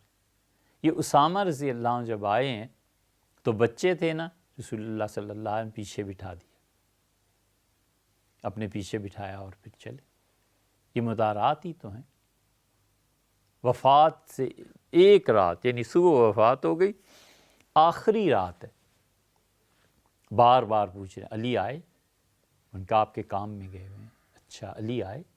عرض کیا گیا جس کام پہ آپ نے بھیجا تھا وہاں گئے۔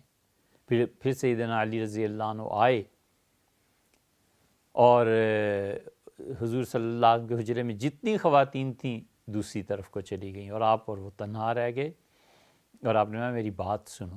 سیدنا علی رضی اللہ عنہ کہتے تھے اب رسول اللہ صلی اللہ علیہ وسلم بول نہیں سکتے تھے اونچی آواز میں، تو مجھے اشارہ فرمایا کہ جھک جاؤ، اور سیدنا علی رضی اللہ عنہ 30 سال عمر ہے، کڑیل جوان ہے، طاقت ہے، سب کچھ۔ وہ کہتے ہیں کہ میں نے رسول اللہ صلی اللہ علیہ وسلم کی چارپائی کی پٹیاں پکڑی اور اتنا قریب ہو گیا کہ میرے کان گویا ان کے ہونٹوں سے لگ گئے، اور اتنی دیر مجھ سے باتیں کرتے رہے کہ میرے کندھے تھک گئے، درد ہونے لگا مجھے ہلکا ہلکا۔ یہ سب مدارات۔ ابن جوزی نے قصہ لکھا ہے اب ابن جوزی کے پاس اس کی اصل کیا تھی یہ تو ہمیں معلوم نہیں، لیکن ابن جوزی رحمۃ اللہ نے لکھا ہے کہ حضرت یحییٰ اور عیسیٰ علیہ السلام کی ملاقات ہوئی، تو یحییٰ علیہ السلام نے کہا کہ آپ مجھ سے اچھے ہیں، عیسیٰ علیہ السلام نے کہا نہیں آپ مجھ سے اچھے ہیں۔ انہوں نے کہا دیکھو تمہارے افضل ہونے کی دلیل یہ ہے کہ اللہ نے کہا ہے والسلام علیہ، یحییٰ پر اللہ کی سلامتی ہو۔ یہ یحییٰ جو ہیں قرآن میں آیا ہے نا ان کا نام، یہ بائبل اگر آپ دیکھیں تو اس میں جان، یہ جان یحییٰ ہی کا نام ہے۔ تو عیسیٰ علیہ السلام نے کہا کہ اپنے پہ سلام میں نے خود بھیجا ہے، والسلام علیہ یوم ولدت، اللہ کی سلامتی ہو اس دن پہ جس دن میں پیدا ہوا، اور یحییٰ تم پر اللہ نے سلام بھیجا ہے کہ خدا کی سلامتی ہو یحییٰ پر۔ یحییٰ علیہ السلام اتنے بڑے نبی تھے، اتنے زیادہ کہ حضرت زکریہ علیہ السلام کو اللہ نے جب بیٹا دیا تو اللہ نے کہا لم نجعل لہ من قبل سمیہ، اس سے پہلے کائنات میں کسی کا نام یحییٰ ہم نے رکھنے ہی نہیں دیا، یہ نام تمہارے بیٹے کے لیے ہم نے سنبھال لیا تھا۔ خدا کا تعلق، اسی لیے جو اتنے سوالات کرتے ہیں نا، دیکھیے کسی عمل کی اصل اگر ثابت ہو، کسی بھی عمل کی، نیکی کے عمل کی اصل اگر ثابت ہو کتاب و سنت سے، اور لوگ اس کو غلط استعمال کرنے لگیں تو اس غلط استعمال کو روکا جائے گا، اصل کی نفی نہیں کی جا سکتی۔ ایک آدمی ریاکاری سے نماز پڑھتا ہے تو ریاکاری کو چھوڑے، نماز تو پڑھے نا، یہ تو نہیں کہا جا سکتا کہ تم نماز ہی نہ پڑھو۔ یہ اصل ہے، اصول، اس فتوے کا جو بہت سے لوگ اب بھی پوچھتے ہیں کہ کرسمس کے موقع پہ ہیپی کرسمس، ہم کہتے ہیں جائز ہے، ہم کہتے ہیں اس میں کہنے میں کوئی حرج نہیں، اور وجہ اس کی یہ ہے کہ سیدنا مسیح علیہ الصلوۃ والسلام کی تخلیق، پیدائش کا ماننا اس بات کی دلیل ہے کہ وہ اللہ کے بندے تھے، خود خدا نہیں تھے، کچھ بھی نہیں تھے، اصل ثابت ہے اس کی۔ اور بالکل اس مدارات کے علاوہ مداہنت ہے، اور مداہنت یہ ہے کہ کسی کی مذہبی رسومات میں شرکت کرنا تاکہ وہ خوش رہے، یہ حرام ہے۔ کسی کی مذہبی رسومات میں ہم کیوں جائیں؟ ہم کیوں جا کر آخر سیدنا مریم اور سیدنا عیسیٰ علیہ السلام اور ان کی والدہ کی پرستش میں شریک ہو جائیں گرجا جا کے؟ غلط بات ہے بھئی۔ ہم ہندو ہے، سکھ ہے، کوئی بھی ہے، اس کی مدارات ہے، اس کے ساتھ تعلق ہے، بٹھانا ہے، کھانا پینا ہے، دوستی ہے، گپ شپ ہے، بالکل ٹھیک ہے، لیکن اگلے دن جا کر حسن ابدال میں اور ان جگہوں پہ جا کر ان کے ساتھ ان کی عبادت میں بھی شریک ہو جائیں، ہندوؤں کی بتوں کی پرستش میں بھی شریک ہو جائیں، اس پہ بھی دودھ چڑھانے لگیں اور اس کے بھی انڈے پیش کرنے لگیں اور یہ کرنے لگیں، یہ حرام ہے، یہ جائز نہیں ہے۔ مداہنت کہتے ہیں کہ دوسروں کی عبادت کے وہ مراحل جن میں کفر اور شرک تک آ جاتا ہے اس میں شمولیت، تاکہ وہ خوش رہیں، یہ غلط بات ہے۔ اس کے لیے وہ آیت ہے لکم دینکم ولی دین، اللہ نے ہمارا دین ہمارے لیے رکھا ہے، تمہارا دین تمہارے لیے رکھا ہے۔ یہ جو اب عید گزری تھی اس میں امریکہ کی ایک ریاست میں میئر نے بھی آ کے نماز پڑھی، یہ ان کی اپنی مرضی ہے، پڑھیں یا نہ پڑھیں، لیکن اس کے مقابلے میں مسلمان اٹھ کے اگلے دن چرچ چلے جاتے، یہ غلط بات ہے بھئی۔ عبادت خالصتاً اللہ کا حق ہے، عقیدہ ہے، اس میں شرکت نہیں ہے۔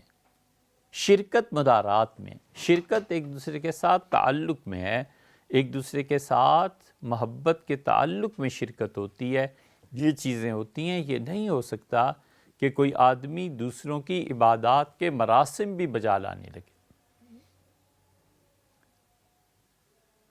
تو یہ چیزیں انسان کو خود سوچنی ہے، طے کرنی۔ ان عبادت کے مراحل میں سے رکوع ہے، سجدہ ہے، یہ کس کے لیے نہیں کیا جا سکتا؟ سمرقندی رحمۃ اللہ علیہ نے کہا کہ 50 سال کی عبادت ایک انڈے پہ ضائع کر دیتا ہے۔ پوچھا گیا حضرت کیسے؟ انہوں نے کہا جب بتوں کی تعظیم میں ہندوؤں کے ساتھ مل کے بتوں کی نظر پیش کرتا ہے نا تو 50 سال کا مسلمان کافر ہو جاتا ہے۔ یہ عبادت ہے۔ عبادت کے مراسم اللہ کے علاوہ کیوں کسی کے لیے؟ وہ جو اس نے سورہ فاتحہ میں کہا ہے نا ایاک نعبد و ایاک نستعین، اللہ ہم تیری ہی عبادت کرتے ہیں، تو یہ اپنے شعور کے کمال کے ساتھ اللہ کا اعتراف ہے۔ اور تجھ سے مدد مانگتے ہیں، زبردست چیز ہے، ڈائریکٹ اللہ سے بات کر رہا ہوتا ہے۔ یہ حضوری اس سے بڑھ کر کیا ہو سکتی؟ احسان کیا چیز ہے؟ تصوف کیا چیز ہے؟ اللہ کے حضور میں مستقل، پرماننٹ، دائمی حضوری کا نام احسان ہے اور تصوف ہے، بس۔ اس سے زیادہ کیا ہے؟ کچھ بھی نہیں۔ ان تعبد اللہ کأنک تراہ فإن لم تکن تراہ فإنہ یراک۔ اللہ تعالیٰ کی عبادت ایسے جیسے تم دیکھ رہے ہو، اور تم نہیں دیکھ رہے تو وہ تو بہرحال دیکھ رہا ہے۔ 2 درجے، اللہ کی عبادت میں اتنا سرشار رہنا اور اس کیفیت میں رہنا کہ میں اللہ کو دیکھ رہا ہوں، اور لوگوں کے ساتھ تعلقات میں اللہ مجھے دیکھ رہا ہے، بس یہ ہے ساری زندگی۔ اس سے زیادہ کچھ نہیں ہے۔ بندگی بھی یہی ہے، عبادت بھی یہی ہے، تصوف بھی یہی ہے، طریقت بھی یہی ہے، سب چیزیں اسی کی پریکٹس ہیں کہ دعا مانگتے ہوئے وہ ڈائریکٹ اللہ کے حضور میں آتا ہے، وہ ان سے مانگ رہا ہوتا ہے کہ یہ دے دیں، یہ دے دیں، اس چیز سے بچا لیں، یہ کر لیں۔ اس سے بڑی حضوری اور کیا ہے؟ سب سے بڑی حضوری یہ دعا ہے۔ اسی لیے رسول اللہ صلی اللہ علیہ وسلم اللہ غافل دل کی دعا کو قبول نہیں کرتا۔ دعا مانگ رہا ہے اور مسجد کا بھی جائزہ لے رہا ہے کہ کیا کیا چیز بنی ہے، دعا کے لیے ہاتھ اٹھائے ہیں، اور پھر اسے یاد آتا ہے کہ یہ چیز ہو رہی ہے، دعا کے لیے ہاتھ اٹھائے ہیں، اور پھر باہر ویگن بھی کھڑی ہے، جلدی بھاگو۔ تو اس دعا کی ضرورت اتنی کیا پیش آ گئی تھی؟ بہت سے لوگ جنہیں اللہ نے فراغت اور سہولت دی ہے نا، انہیں اب خدا سے بھی کوئی زیادہ تعلق نہیں رہ گیا۔ وہ لوگ جن کی زندگیاں فاقے میں گزرتی تھی نا، اور جن کو مہینے کے آخر پہ اپنی اولاد، اپنے بچوں کا خیال اور یہ چیزیں مجبور کرتی تھیں کہ وہ رات کے آخری پہر میں اٹھیں، اور ماں جس کو مجبور کرتی تھی دل کی حالت کہ اپنے بچوں کے لیے رشتے کی دعا، اپنی بچیوں کے صحیح ٹھکانے کی دعا، اور یہ اور وہ، اور اپنے بیٹے کے لیے بہت سی چیزیں مانگنی۔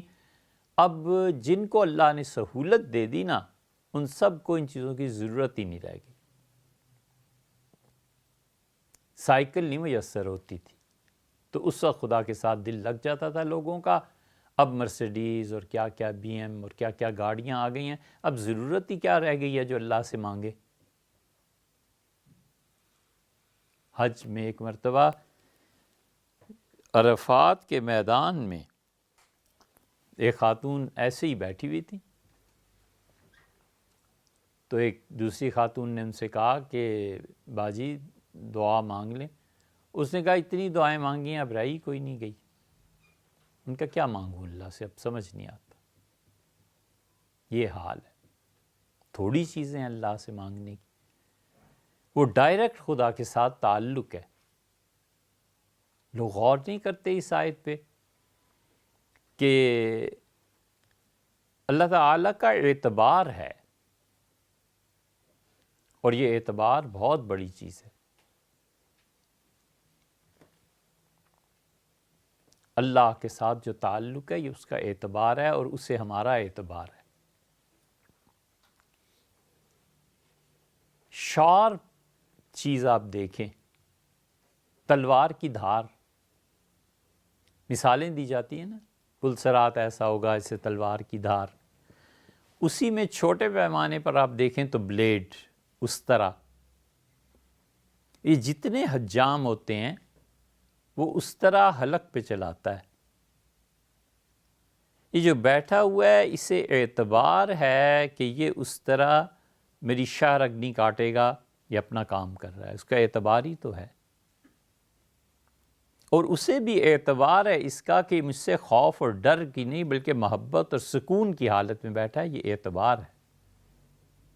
اللہ کا اعتبار ہے اپنے بندوں پہ، اور اس کی بڑی دلیل یہ ہے کہ اس نے انسانوں کو ختم نہیں کر دیا اور بچوں کی پیدائش رک نہیں گئی. اللہ کو اعتبار ہے انسانوں پہ کہ میرے بندوں میں کچھ تو ہیں جو مخلص ہیں، کچھ تو ہیں جن کی راتیں میری یاد میں گزرتی. اور بندے کو اعتبار ہے اللہ پر، اور اس اعتبار ہی کی وجہ سے اتنی قربت ہے خدا کی اور بندے کی، اتنی قربت ہے کہ آپ ہر آفس میں کہیں بھی آپ چل جائیں تو آپ دیکھیں گے کہ ایک پورا چینل ہوتا ہے. چینل میں فائل گئی آفیسر کے پاس، پھر سیکرٹری کے پاس، پھر منسٹر کے پاس، پھر وہ اسی ترتیب سے واپس نیچے آ جائے. یہ ترتیب چینل ایسے ہی قائم ہوتے ہیں، ہر جگہ ہوتے ہیں. اللہ تعالیٰ نے اس چینل کو ایک جگہ توڑ دیا ہے.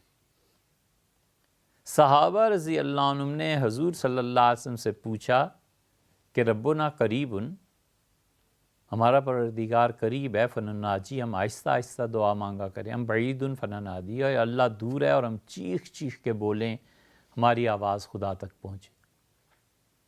تو رسول اللہ صلی اللہ علیہ وسلم نے اللہ تعالیٰ سے عرض کرنا تھا، یا اللہ کو ظاہر علم تو تھا ہی کہ یہ سوال آیا ہے. ہونا تو یہ چاہیے تھا چینل وائز کہ اللہ تعالیٰ حضور صلی اللہ علیہ وسلم سے کہتے کہ میرے بندوں کو کہیں میں قریب ہوں. ہمیشہ ایسے ہی ہوا ہے. یسألونک عن الشہر الحرام، یہ آپ سے پوچھتے ہیں کہ عزت والے مہینے مکرم محترم کون کون سے ہیں. کل، آپ ان کو بتائیے. یہ بندے آپ سے پوچھتے ہیں میرے، آپ ان کو یہ کہہ دیجئے. اس موقع پہ آ کے چینل توڑ دیا اللہ نے. اللہ نے کہا اذا سألک عبادی انی، جب میرے بندے آپ سے سوال کریں نا کہ میں قریب ہوں یا ان کے سے دور ہوں، تو اب کیا ہونا ہے؟ اب رسول اللہ صلی اللہ علیہ وسلم کو کہنا تھا نا کہ آپ کہیں نہیں. اللہ نے کہا اذا سألک عبادی انی، جب میرے بندے آپ سے پوچھیں میرے متعلق کہ میں قریب ہوں یا دور ہوں، فإنی قریب، لوگوں میں تم سے بہت قریب ہوں. ڈائریکٹ ہو گئے. اجیب دعوت الداع اذا دعان، میں اپنے بندوں کی دعاؤں کو قبول کرتا ہوں جب مجھے پکارتے ہیں. فَلْيُؤْمِنُوا بِی، بندو تمہیں چاہیے کہ تم مجھ پر اعتبار، میرا اعتبار کرو، مجھ پر اس چیز کا اعتماد کہ میں تمہاری دعا سنتا ہوں. وَلْيُؤْمِنُوا فَلْيَسْتَجِیبُوا لِی، انہیں چاہیے مجھ سے دعا مانگے، تمہیں چاہیے تم مجھ سے دعا مانگو. ڈائریکٹ کر دیا ہے اس کو. تو اس لیے دعا کا یہ چینل ہے، یہ تو ڈائریکٹ اللہ سے بات کرنا ہے. اس میں بھی آدمی غافل رہے، کتنی بدقسمتی. اور وہ دوسرا چینل عبادت کا، اس میں اس بات کا غلبہ، استعانت، اس میں بندگی اور حالت احسان کہ حضوری ہے اللہ کے ہاں بس عبادت میں، اور براہ راست تخاطب ہے اللہ سے دعا میں. تو نماز میں میں خدا کو دیکھ رہا ہوں، اس لیے کہ جتنی نیکیاں ہیں نا یہ سب عارضی ہیں. یہ بندگی کا بھی جوہر ہے، یہ اس ہیرے پرل کا بھی اصل مسئلہ یہ ہے. اگر اپنے آپ کو صحیح ٹھیک رکھنا ہو نا تو ہمیشہ یہ سوچتے رہنا چاہیے کہ نیکی عارضی ہے اور گناہ یقینی ہے. بس نیکی عارضی ہے. اللہ کی توفیق سے آج نماز پڑھ لی ہے، میرے اپنے نفس کا کوئی اعتبار نہیں ہے کہ اثر پڑوں گا کہ نہیں پڑوں گا. کوئی اعتبار نہیں اس نفس کا، اس شیطان کا، یہ کہاں سے کہاں لے جائے. جو نیکی ہو گئی ہے یہ اللہ ہی کی توفیق سے ہے، میرا کیا حصہ ہے اس میں؟ کچھ بھی. اور گناہ یقینی ہے، وہ میں نے کر کے ہی رہنا ہے، حالت ایسی خراب. یہ بندگی ہے. جتنی بندگی کا رنگ گہرا ہوتا جاتا ہے نا، اتنا ہی اللہ کی قربت آتی جاتی ہے۔ سب سے بڑا رنگ جو انسان پر چڑھتا ہے نا، وہ بندگی کا ہی ہے۔ اللہ تعالیٰ نے پہلے پارے کے آخر پہ فرمایا ہے، صبغۃ اللہ، اور اللہ کا رنگ، ومن احسن من اللہ صبغہ، اور لوگوں اللہ کے رنگ سے زیادہ اچھا رنگ کون؟ عیسائیوں میں بیپٹسٹ، بچہ جب پیدا ہوتا ہے تو اس پہ رنگ ڈالتے ہیں نا، خوشی۔ رنگ جو تھے یہ خوشی کے اظہار کے لیے اور ماتم کے اظہار کے لیے ہوتے تھے۔ اب بھی نیا پوپ جب وہ فیصلہ ہوتا ہے تو وہاں سے سموک، دھواں نکلتا ہے ویٹیکن سٹی میں، اور وہ رنگ ہوتا ہے دھوؤں کا، سیاہ دھواں، سفید، کیا کیا، تو اس رنگ کے ذریعے پتہ چلتا ہے کہ کیا ہوا۔ اب تو ظاہر ہے کہ وہ تہذیب اور ثقافت آہستہ آہستہ وقت کے ساتھ ختم ہو گئی، وگرنہ ابھی آج سے 100 سال پہلے بھی جب کوئی عورت اپنے بیٹے کے رشتے کی خبر دینے جاتی تھی، شادی کی، تو بڑے بیٹے کی شادی کی خبر دینے کے لیے ہندو، مسلمان، سکھ، یہ سارے آپس میں ایک دوسرے کے ساتھ مل کے جاتے تھے، تو وہ سفید دوپٹہ پہن کے جاتی تھی، تو جن کو دعوت دیتی تھی اس پہ رنگ ڈالتے تھے کہ مبارک ہو۔ یہ رنگ مبارکباد کا اظہار تھا کہ رنگوں کے ذریعے، اسی سبز رنگ ہمیشہ سکون کی علامت مانا گیا ہے، اطمینان کی علامت مانا گیا ہے۔ ترکوں نے اسی کے پیش نظر رسول اللہ صلی اللہ علیہ وسلم کے جو گنبد ہے اسے سبز کر دیا تھا کہ لوگوں کو اطمینان، امن کا پیغام پہنچے کہ یہاں وہ ہستی تشریف فرمایا جس نے دنیا کو امن کا گہوارہ بنایا اور انسانیت سے وہ پابندیاں ختم کی جس نے انہیں جکڑ رکھا تھا۔ یہ رنگوں میں یہ چیز تھی۔ اب ذوق ہی مٹ گیا، تو جو ذوق مٹ جائے، مر جائے، تو پھر اس کا اب آدمی کیا کرے؟ دلی میں ویسے بھی ان کا مقبرہ بنا ہوا ہے ذوق کا، تو اب وہ کوئی پرواہ نہیں ہے کون سا رنگ استعمال کرنا ہے، کیا چیز استعمال کرنی ہے، کس وہ ٹیسٹ کا جو اظہار ہے یا ٹیسٹ جس کا جو ہے اس کا دکھانا، اب وہ تہذیب مٹتی چلی جا رہی ہے نا، اس لیے کہ انسان اب انسان سے زیادہ معاشی حیوان بنتا چلا جا رہا ہے۔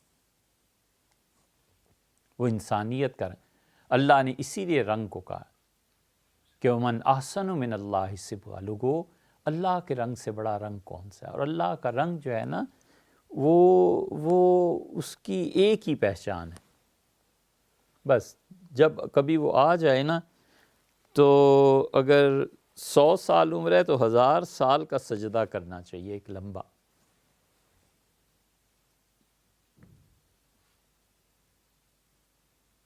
آؤ ایک سجدہ کریں عالم مدہوشی میں، لوگ کہتے ہیں کہ ساغر کو خدا یاد دیں، ایک لمبا سجدہ کرے، کیونکہ موت کے بعد بھی عبادت کی توفیق ملتی ہے۔ موت کے بعد زمانہ یہ نہیں رہتا، یہ جو ٹائم ہے، اسپیس بھی یہ نہیں رہتی۔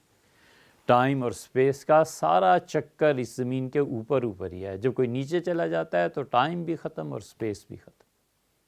اسی لیے روح کو جتنی طاقت ملتی ہے موت کے بعد، اتنی تو زندگی میں اس کی طاقت نہیں ہوتی، کیونکہ زندگی میں روح جسم کے تابع رہتی ہے، اور وہاں پہنچ کے جسم تو ایسے اتار کر ہٹا دیا جیسے رضائی اتار دے کوئی آدمی، وہاں روح اپنی اصل صورت میں آ جاتی ہے۔ تو اس روح کو جس پہ بندگی کا رنگ ہو، وہاں عبادت اس کی توفیق ملتی ہے جس عبادت کے ساتھ زندگی میں اس کو محبت تھی۔ پیسے خرچ کرتا ہے، بڑی گہری بات، لیکن روح پیسے کو خرچ کرتی ہے کیونکہ زندگی میں اسے خیرات سے محبت تھی۔ وہاں روح نماز پڑھتی ہے کیونکہ زندگی میں اسے سجدے سے محبت تھی۔ وہاں روح دعا مانگتی ہے، اس لیے کہ روح کو خدا کی عبادت کے ساتھ مناسبت ہو گئی تھی۔ یہ اتنا بڑا موضوع ہے کہ کئی ہفتے چاہیے روح کو جس چیز سے مناسبت ہوتی ہے نا زندگی میں، مرنے کے بعد اسی حالت پہ چلی جاتی ہے۔ حضرت شیخ الہند مولانا محمود حسن رحمۃ اللہ علیہ کو وفات کے بعد کسی نے خواب میں دیکھا،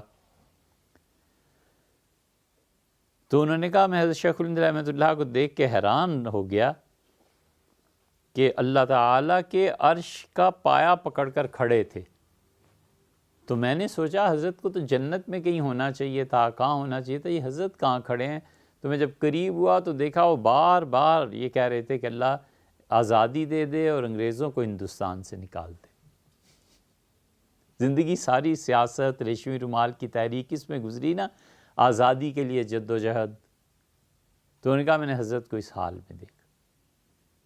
ہم نے کہا بالکل صحیح ہے یہ۔ خیر ہماری تصدیق کیا اور تردید کیا، حضرت حسن رضی اللہ عنہ نے خواب دیکھا۔ لوگ کہتے ہیں یہ بعد والے کی حکایت، ایسے ہی نہیں یار، یہ جو کچھ بڑے کہتے ہیں نا کوئی نہ کوئی اس کی اصل ہوتی ہے۔ کتاب و سنت میں ہمارے علم کی قلت ہمیں اصل تک پہنچنے نہیں دیتی۔ انہوں نے والد سے کہا، حضرت علی رضی اللہ عنہ بیٹھے ہوئے تھے، ان کا والد آج میں نے خواب دیکھا ہے۔ انہوں نے کہا بیٹے کیا؟ انہوں نے کہا میں نے دیکھا ہے کہ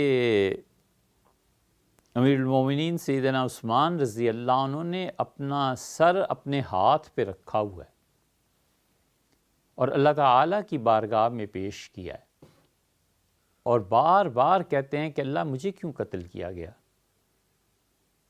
اللہ میرے قتل کی وجہ کیا ہے؟ مجھے کیوں لوگوں نے امت نے مار دیا؟ اور اس کے بعد میں نے دیکھا آسمان سے 2 پرنالے زمین کی طرف آ رہے ہیں، اور خون ہے کہ تھمتا ہی نہیں ہے، پرنالے بھرے ہوئے ہیں خون سے، اور خون ہی خون جاری۔ سیدنا علی رضی اللہ عنہ سہم گئے ان کا یہ خواب سن کے۔ لوگوں نے کہا امیر المومنین آپ دیکھ رہے ہیں یہ جو کہہ رہا ہے حسن رضی اللہ عنہ؟ تو انہوں نے کہا ہاں تم بھی تو سن ہی رہے ہو۔ پھر جو بعد میں 2 جنگیں ہوئی ہیں نا، جن میں ہزاروں صحابہ کرام رضی اللہ عنہ کی شہادت ہوئی، وہ اصل شاخسانہ تھا اس قتل کا کہ امیر المومنین شہید کیے گئے اور خلافت کو توڑنے کی بات۔ اس لیے جس چیز میں روح کو مصروفیت ہوتی ہے نا، مرنے کے بعد بھی وہ رنگ اس پہ جاری رہتا ہے۔ یہ بڑی دلچسپ بات ہے، کافروں پہ بھی جاری رہتا ہے۔ حضور اقدس صلی اللہ علیہ وسلم نے فرمایا نا جو خودکشی جس طرح کرتا ہے جہنم میں پھر وہ اسی میں مصروف رہتا ہے۔ بس اسے گولیاں کھائی تھی نا، تو اب جہنم میں جا کے پانی پیے گا اور گولیاں نگلے گا۔ آپ نے فرمایا اس نے اپنے آپ کو جس چیز سے مارا ہوتا ہے اسی کو جہنم میں اسے دے دیا جاتا ہے، مارتے رہو۔ اللہ کا رنگ جب کسی پہ غالب آتا ہے نا، تو بس اس کی صرف ایک چیز کافی ہے کہ اس آدمی کو دیکھ کر اللہ یاد آتا ہے۔ بس غافل سے غافل آدمی بھی اس آدمی کو دیکھتا ہے نا، اس کا چلنا پھرنا، اٹھنا بیٹھنا، تو اسے فوراً خیال آتا ہے کہ یار بڑا عاجز بندہ ہے، بڑا مسکین ہے، یہ اللہ والا ہے۔ وقی رحمۃ اللہ علیہ بڑے تابعین، تبع تابعین میں سے تھے، وہ کہتے تھے کہ سیدنا علی رضی اللہ عنہ کا چہرہ دیکھنا عبادت ہے۔ کسی نے کہا حضرت علی رضی اللہ عنہ کے چہرے کو دیکھنا کیا عبادت ہے؟ انہوں نے کہا حضرت کو دیکھ کے اللہ یاد آتا ہے۔ یہ بندگی کی بہت بڑی علامت ہے۔ تو اس لیے ہمیشہ بچے گناہ کی لذت سے اور اس بات سے کہ اس کے اخلاق برباد ہو جائیں۔ سب سے بڑا گناہ اخلاقیات کا۔ اسی لیے رسول اللہ صلی اللہ علیہ وسلم ایمان لانے کے بعد سب سے بڑی نیکی مدارات ہے، لوگوں کے ساتھ محبت، تعلق۔ اسی لیے تو فرمایا ہے کہ میں کسی شخص کا اس سے بدتر گناہ نہیں جانتا کہ جس کے ذمے لوگوں کی معیشت ہو وہ ان کو دینے میں سستی کرے۔ مینیجر ہے، 10 آدمیوں کی تنخواہیں دینی ہے اور اس سے گھر بھی جانا ہے، بھئی 10 آدمی آپ کے انتظار میں ہیں۔ حضور صلی اللہ علیہ وسلم نے فرمایا جس کے رزق کی ذمہ داری تم پہ آتی ہے نا، تم اس میں تاخیر کر دو جان بوجھ کے، اس سے بڑا کوئی گناہ نہیں۔